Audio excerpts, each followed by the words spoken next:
Hi, அனைவருக்கும் வணக்கம். Video போட்டு ரொம்ப நல்லாச்சு. ஸோ ஓகே, இந்த வீடியோவில் நாட்டுக்கோழி இறப்புகளை தடுக்கிறது எப்படின்றத பார்ப்போம். வீடியோக்குள்ளே போகிறதுக்கு முன்னாடி this video sponsored by mod app. அதாவது இந்த ஆப்பில் எப்படி பார்த்தீங்கன்னா வீட்டுக்கு தேவையான அனைத்து பொருட்களும் கிடைக்கும். ப்ளஸ்ஸு நல்லா தரமானதும் இருக்கும், விலை குறைவாகவும் இருக்கும். வேணுன்றவங்க இந்த ஆப் வேணுன்றவங்க கீழே டிஸ்கிரிப்ஷனில் கொடுக்குறேன், போய் செக் பண்ணி பார்த்து வாங்கிக்கோங்க. ஓகே, மறக்காமல். ஓகே, இப்போ வீடியோக்குள்ளே போகலாம்.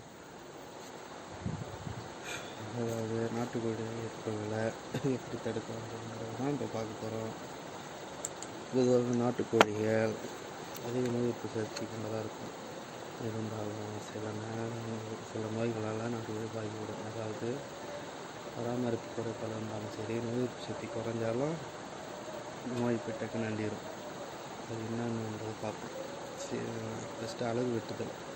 நாட்டுக்கோழிகளை ஒன்றை கொத்தி கொள்ளாமல் இருக்க தீவனம் விரயமாவதை தடுக்கவும் அலகு வெட்டுவாங்க. இன்னொன்று கொத்திக்கூடாது, தீவனம் வேஸ்ட்டாகிறத கொட்டுவாங்க. ஓகேவா? வணிக நோக்கில் வளர்க்கப்படும் நாட்டுக்கோழிகள்லாம் 15லேருந்து 28வது நாள் மற்றும் 35-40 நாட்களில் அலகு வெட்டலாம். இது ஒரு சேஃப்டி. அடுத்தது குடற்புழு நீக்கம்.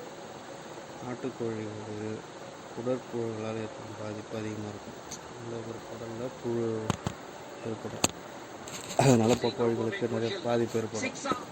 ஸோ அதனால் அது எப்படி நீக்கிறது போகிறதுன்றதை பார்க்கணும். ஆகவே குடல் புழு நீக்க மருந்து குஞ்சு பொறிச்ச 30லேருந்து 35வது நாளில் கால்நடை மருத்துவர் ஆலோசனைகளை கொடுக்கணும்.